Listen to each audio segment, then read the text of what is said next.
Hello everyone, my name is Christian Eschbach, and welcome to another one of my album reviews. Alright everyone, Metallica's And Justice for All, we're going to cover this.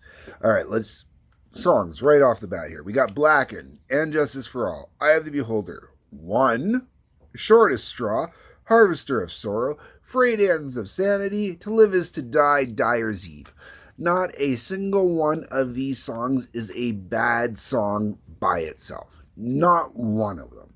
They're all individually fantastic fucking songs, man. Metallica. Metallica, when the Metallica was Metallica. According to some people, the last great Metallica album. Those people are full of shit. Alright. Let's really get into this now. Okay. I'm gonna skip all the usual complaints about how you can't hear the bass in the mix. We all know you can't hear the bass in the mix, all right? And this is my original CD I bought back in the early 90s. So this is probably like still from kind of like first run pressings of the CD. Maybe, second run. But one thing that is interesting about this, you didn't see this too often. This has the old school ADD on it. The ADD means it was analog recorded, digitally mastered, digitally produced. You didn't usually find that too often. Usually it was AAD or Triple D. So the ADD is kind of nice to see for a change. This album is just way too angry and way too miserable for me to listen to the whole way through. When I listened to this album to do the review, it was the first time I had listened to this album in, it's got to be easily 5 years or more, without even trying. I wouldn't say that I dislike And Justice for All. I would just say that I've way outgrown this album. I'm just not that angry. And even going by the new music Metallica releases, it's a different type of aggression in it. This, you could tell they were mourning, You could tell they were pushing through. They were doing the best that they could. Basically this album to me is a million riffs all smashed together and thrown out there. And obviously, as I already said, every song on this album is fantastic. So even though it's a million riffs smashed together, it's well done. Very well done. The album opens up with Blackened. Blackened is a great song. Still gets played live. Blackened live actually allows for a discussion that seems to be a really hot topic nowadays. I am totally against tapes being used in live concerts. I've suspected possibly one of the bands I've gone to in the last few years has started using tapes. Just because the way it kind of sounded, it sounded a little too spot on. When you go to see someone live, you expect to hear a few little kind of more eccentricities. But I'm not going to name names either because I could be completely wrong. Metallica, though, whenever they do Blackened live, they always play the intro part on tape, and you can always hear the difference. When you're actually there live, you can hear the difference from when they go from Blackened into the actual song, man. There is a huge difference in the sound change, which is what you want to hear, which is great. It's fantastic. I do look forward to, getting to hear them do Blackened live. That's going to be great. And Justice for All, I'd be surprised if they did And Justice for All live, only because of how long it is. I mean, they could do it. I wouldn't complain if they did it. But not high on my list of priorities off this album of songs to hear. Eye of the Beholder, I never understood how this one ended up as some form of single because the Bread Fan B-side was originally off of Eye of the Beholder. At least the versions that I always found in the store, so that one always kind of confused me. Then you get into One, and One is One, man. One is the song that made Metallica MTV names, or in my case it'd be Much Music names. This video still got played in its full entirety on Much Music pretty regularly in through at least the early 90s. And in through the early 90s, I mean, like, up until about 95, because 95-ish was definitely when I definitely was not listening to much music so much anymore, because they got really, really heavy into the rap and the hip-hop and that, and just not my scene, man. Shortest straw. I'm not sure how I feel about shortest straw anymore. I don't mind it. I really don't mind shortest straw. It's just, I'm just not that aggressive or angry anymore, really. Harvester of Sorrow. This is a good tune, man. I have always dug Harvester of Sorrow, which is weird, as I'm complaining about it being a depressing album, right?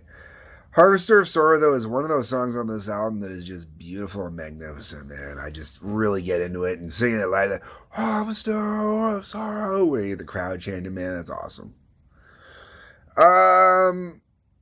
Frayed Ends of Sanity.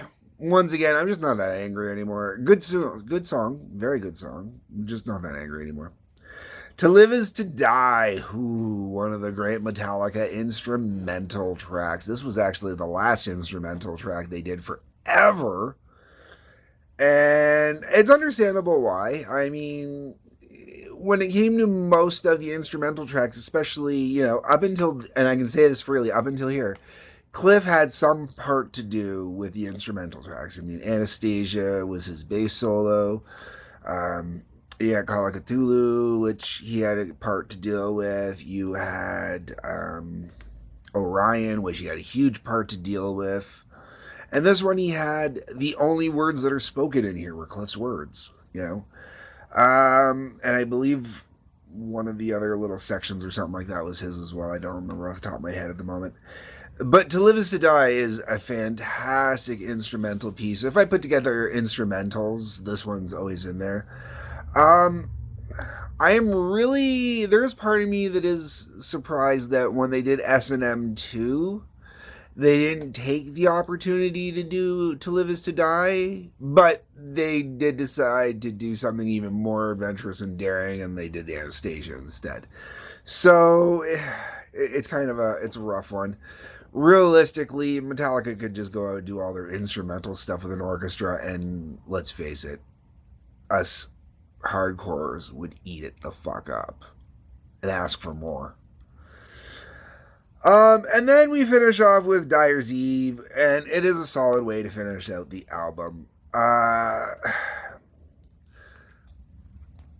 know, okay, so I've mentioned through a lot of my reviews, I've mentioned my buddy Drew, I've mentioned his brother Matt a few times as well, and how I played with both of them in high school in a band. And Justice for All was the big one that Drew was really heavy into learning at this time. And I will be honest, I never tried learning any of this shit on drums or bass. Because at this particular junction with the band in our history, I was working more on vocals and stuff like that. But while everybody was digging hard on this album, I was kind of like hemming and hawing nonstop on this one. Given a choice, I always went back to the first three albums. I bought the Black Album and Justice at the exact same time. Listened to them both a lot equally, but once I started buying the back catalog, because once again, my regular viewers would know this, but very first Metallica thing I got was Live Shit, Binge and Purge. Then immediately afterwards, with money that I got for Christmas, I bought the Black Album and Justice. And then after these two, it was, I believe, Ride the Lightning was next. Then Kill 'Em All, and then Master of Puppets was the last one I got out of the originals. I'm not including Garage Days in there because Garage Days was out of print at that point and was a nightmare to try and find. You either found an overpriced bootleg, which yes, I ended up buying an overpriced bootleg, and or you found someone that had a copy of it on CD and you either paid in ways you don't want to talk about or you did horrible things to get it. All right. So out of the original 5 albums, not including Garage, Black Album is still my least favorite out of the original 5 albums. And when you start even factoring in more albums, the Black Album and Justice really kind of float towards the bottom for me. And I'm not one of those assholes, oh, they haven't had a good album since Cliff. No, because if you're one of my regular viewers, you also know that Reload and Kill 'Em All are the two albums I classify as my favorite albums, or what I consider Metallica's best albums. Well, my favorite albums, we'll go with that, because let's face it, Master of Puppets is their best album. No one's gonna. I can't argue with that one. Really, I can't. I can try, but I can't. And I mean, I love the new stuff. Death Magnetic, Beyond Magnetic were both fantastic albums. Hardwired was a killer album. I listen to Hardwired pretty regularly still. There's a few choice tracks on that album I love. The new album, 72 Seasons, which I've already reviewed. I definitely will be listening to that album a lot more than I'll be listening to this one too, you know, so as time goes on. We'll see how things change, but yeah, this is just not my album. For those that it is, I get why it is, but this one just not my album. Alright, folks, those are my thoughts, my views, my opinions. Tell me what your thoughts, views, and opinions are. That is what the comment section is for. Drop me a line. Let me know what you think. Hit the like button, hit the subscribe button, hit the bell for notifications, and also there is a link down below to Patreon. Peace, love, take care.